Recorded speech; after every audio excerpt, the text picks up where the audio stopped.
만약 이재명이 또 대통령이 된다면 정치는 어떤 모습으로 흘러갈까요? 최근 정치권에서 가장 뜨거운 이슈 중 하나인 더불어민주당과 조국혁신당의 합당 논의를 중심으로 이재명 대통령 시대에 펼쳐질 수 있는 구체적인 가상 시나리오를 심도 있게 분석해 보겠습니다. 이 시나리오는 단순히 두 단기 합쳐진다는 차원을 넘어 이재명 대통령이 자신의 정치적 목표를 이루기 위해 어떻게 판을 짜고 어떤 전략을 구사할지를 단계별로 예측합니다. 거대한 정치 드라마의 서막, 지금부터 시작하겠습니다. 모든 이야기의 시작은 2026년 초 정청래 최고위원이 던진 합당 제안에서 출발합니다. 이재명 대통령은 이 제안을 어떻게 받아들일까요? 시나리오의 첫 번째 단계는 바로 이 지점, 통제된 합당입니다. 이 대통령은 평소 자신의 지론이었던 통합을 내세우며 정청래의 제안을 공식적으로 지지할 가능성이 높습니다. 하지만 직접 전면에 나서지는 않을 겁니다.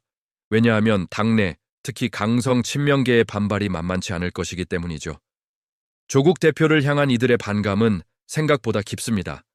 따라서 이 대통령은 청와대가 한 발 뒤로 물러서고 정청래와 조국 두 사람이 실무 협상을 통해 합당을 추진하도록 유도하는 전략을 선택할 겁니다.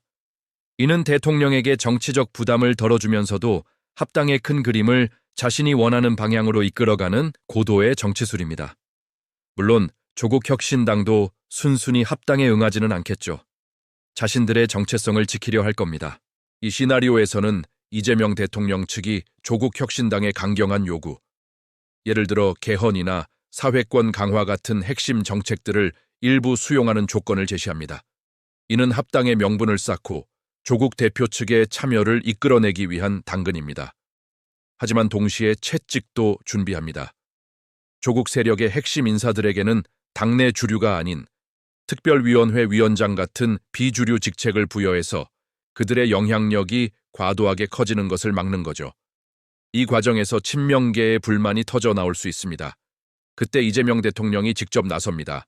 우리는 하나다, 총선을 함께 치른 동지다 라는 원팀 프레임을 강조하며 내부 반발을 잠재우고 결국 자신이 설계한 판 위에서 합당을 성사시키는 겁니다. 이것이 바로 1단계 통제력을 발휘하며 합당을 이뤄내는 과정입니다. 자, 이렇게 우여곡절 끝에 범여권이 하나로 뭉쳤습니다. 시나리오는 이제 2단계 2026년 6월 3일 지방선거로 향합니다. 합당 혹은 그에 준하는 강력한 연합을 이룬 범여권은 단일 후보 체제로 선거에 임합니다. 목표는 단 하나, 압도적인 승리입니다. 분열되었을 때보다 훨씬 강력한 힘으로 선거를 치르니 승리 가능성은 당연히 높아지겠죠. 선거에서 압승을 거둔다면 이재명 대통령은 이 결과를 어떻게 활용할까요? 바로 이재명 정부 성공의 첫 번째 이정표라고 프레이밍합니다. 합당이라는 자신의 결단이 옳았음을 증명하고 이를 통해 대통령 지지율을 최고치로 끌어올리는 겁니다. 이는 곧바로 강력한 국정 운영 동력으로 이어집니다. 대통령의 말 한마디, 정책 하나하나에 힘이 실리게 되는 거죠. 물론 합당을 이끈 정청래와 조국의 공로도 인정해 줄 겁니다. 하지만 승리의 가장 큰 영광은 대통령의 리더십으로 귀결되도록 치밀하게 관리할 겁니다. 모두가 반대했지만 대통령의 결단이 결국 승리를 이끌었다는 서사를 만드는 거죠. 이를 통해 당내에서 자신의 영향력을 다시 한번 공고히 하고 합당 이후 발생할 수 있는 잠재적 경쟁자들을 견제하는 효과까지 노릴 수 있습니다. 지방선거 승리는 단순한 선거 승리가 아니라 이재명 대통령이 자신의 정치적 입지를 절대적인 것으로 만드는 결정적인 계기가 될 겁니다. 이처럼 2단계는 합당의 시너지를 선거 승리로 극대화하고 그 과실을 대통령이 온전히 가져가는 과정이라 할 수 있습니다.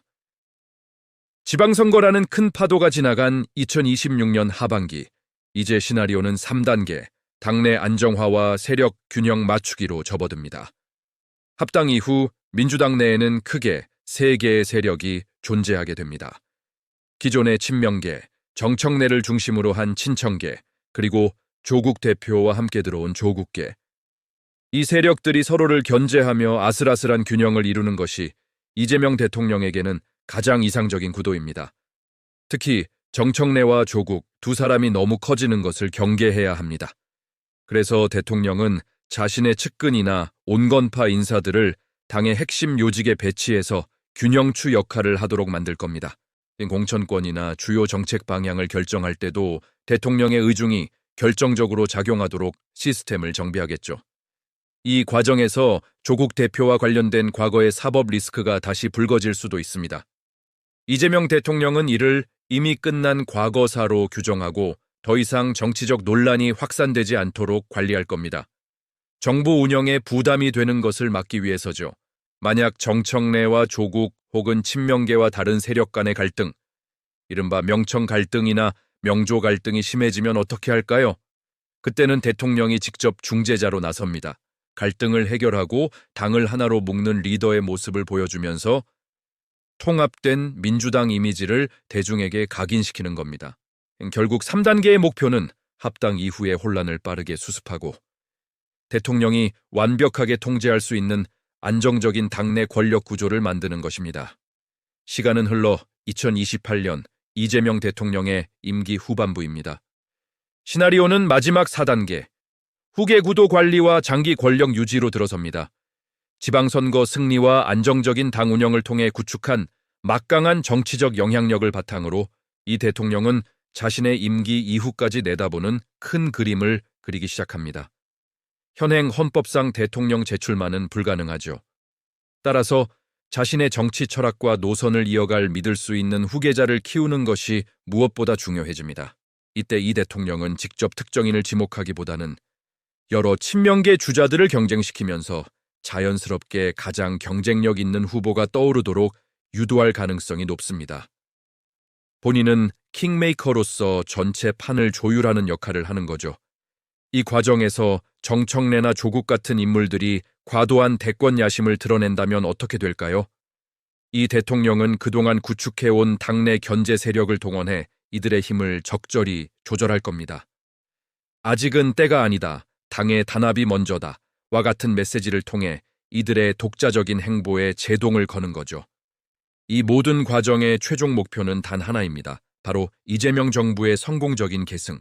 자신의 퇴임 이후에도 안정적으로 권력이 이양되고 자신이 만든 정치적 유산이 계속 이어지도록 하는 것이 이 시나리오의 궁극적인 종착점입니다. 자, 그렇다면 이 가상 시나리오는 과연 현실성이 있을까요? 몇 가지 포인트를 짚어보겠습니다. 우선 이재명 대통령이 합당을 원한다는 것 자체는 상당히 현실성 있는 예측입니다. 이미 청와대에서 통합은 이재명 대표의 평소 지론이라고 공식적으로 확인한 바 있죠. 지방선거 승리와 국정 안정이라는 두 마리 토끼를 잡기 위해 합당은 매우 매력적인 카드입니다. 하지만 시나리오처럼 모든 것이 대통령의 뜻대로 술술 풀리기는 어려울 겁니다. 가장 큰 변수는 역시 당내 친명계의 강한 반발입니다. 이들의 저항을 어떻게 효과적으로 관리하느냐가 합당 성공의 관건이 될 겁니다. 또한 조국 대표가 혁신당의 DNA를 유지해야 한다며 까다로운 조건을 내걸 경우 협상은 난항을 겪을 수 있습니다. 이 밖에도 지방선거 결과가 기대에 못 미치거나 경제 상황이 급격히 나빠지는 등 외부 변수도 많습니다. 조국 대표 개인의 사법 리스크가 다시 한번 전국의 핵으로 떠오를 가능성도 배제할 수 없죠. 결국 이재명 대통령 입장에서는 합당을 통해 지방선거 승리, 국정 안정, 그리고 안정적인 후계 구도 관리라는 여러 가지 효과를 동시에 노리는 고차방 정식을 푸는 셈입니다. 이 복잡한 방정식을 성공적으로 풀어낼 수 있을지 아니면 예상치 못한 변수에 발목이 잡힐지는 아무도 알 수 없습니다. 오늘 우리가 함께 그려본 이 시나리오는 미래에 대한 하나의 가능성일 뿐입니다. 하지만 이 과정을 통해 우리는 이재명이라는 정치인이 어떤 방식으로 생각하고 어떤 목표를 향해 나아갈지를 엿볼 수 있습니다. 정치는 살아있는 생물과 같아서 늘 예측을 뛰어넘는 방향으로 흘러가곤 합니다. 과연 미래의 대한민국 정치는 이 시나리오대로 흘러갈까요? 아니면 전혀 다른 모습으로 우리를 놀라게 할까요? 여러분의 생각은 어떠신가요? 댓글을 통해 여러분의 날카로운 분석과 다양한 의견을 남겨주시기 바랍니다. 오늘 영상이 흥미로우셨다면 구독과 좋아요, 알림 설정까지 부탁드립니다. 더 깊이 있고 통찰력 있는 정치 분석으로 다시 찾아뵙겠습니다. 끝까지 시청해 주셔서 감사합니다.